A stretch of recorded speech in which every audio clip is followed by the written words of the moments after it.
Sujatha Nagar camp కార్యాలయంలో Janasena party అధ్యక్షుడు పెందుర్తి నియోజకవర్గ శాసన సభ్యుడు పంచకర్ల రమేష్ బాబు ప్రధానంగా 2014-2019 మధ్యకాలంలో పనిచేసిన 41 కాంట్రాక్టర్లకు మొదటి విడతగా 86.27 లక్షల బకాయిన విడుదల చేస్తున్నట్లు తెలిపారు. ఈ బకాయి ముందిట ప్రభుత్వంలో వదిలేసిన మొత్తాలను కూటమి ప్రభుత్వం చెల్లిస్తున్నట్లు చెప్పారు. ఈ కార్యక్రమంలో assistant project director Anjaneyulu, Manikumar, MPDO Appalaraju ఇతర అధికారులు పాల్గొన్నారు. ప్రభుత్వంలో పనులు చేసిన చాలా మంది కాంట్రాక్టర్లకి 19 తర్వాత వచ్చిన జగన్మోహన్ రెడ్డి ప్రభుత్వం బిల్లులు ఇవ్వలేదు.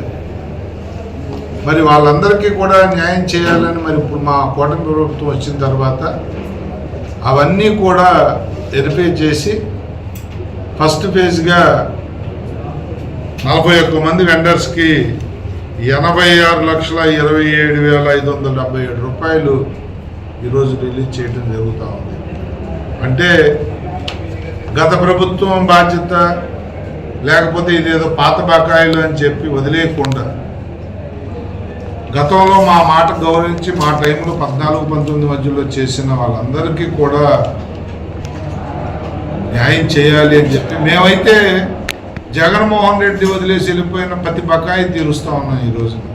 మరి గతంలో జగన్మోహన్ రెడ్డి అయితే చంద్రబాబు నాయుడు గారి ప్రభుత్వంలో బకాయిలు నాకు సంబంధం లేదని చెప్పి ఇబ్బందులకు గురి చేసిన వాళ్ళు వీళ్ళంతా కూడా ఈరోజు చాలా ఆనందంగా ప్రౌడ్గా మేము ఫీల్ అవుతూ ఉన్నాం. అంత పాత బకాయిలు కూడా మేము ఇస్తున్నామంటే ప్రజలు మా చిత్తశుద్ధిని, మా ప్రభుత్వం యొక్క చిత్తశుద్ధిని గమనించాలని చెప్పి కోరుతూ మరి ఇంత కష్టాల్లో, ఆర్థికంగా కష్టాల్లో ఉన్నప్పుడు కూడా పెద్ద మనసుతో రాష్ట్ర వ్యాప్తంగా కోట్లాది రూపాయలు రిలీజ్ చేస్తున్న గౌరవ ముఖ్యమంత్రి గారికి, ఉప ముఖ్యమంత్రి గారికి మా వెండర్స్ తరఫున, మా అధికారుల తరఫున ధన్యవాదాలు, కృతజ్ఞతలు.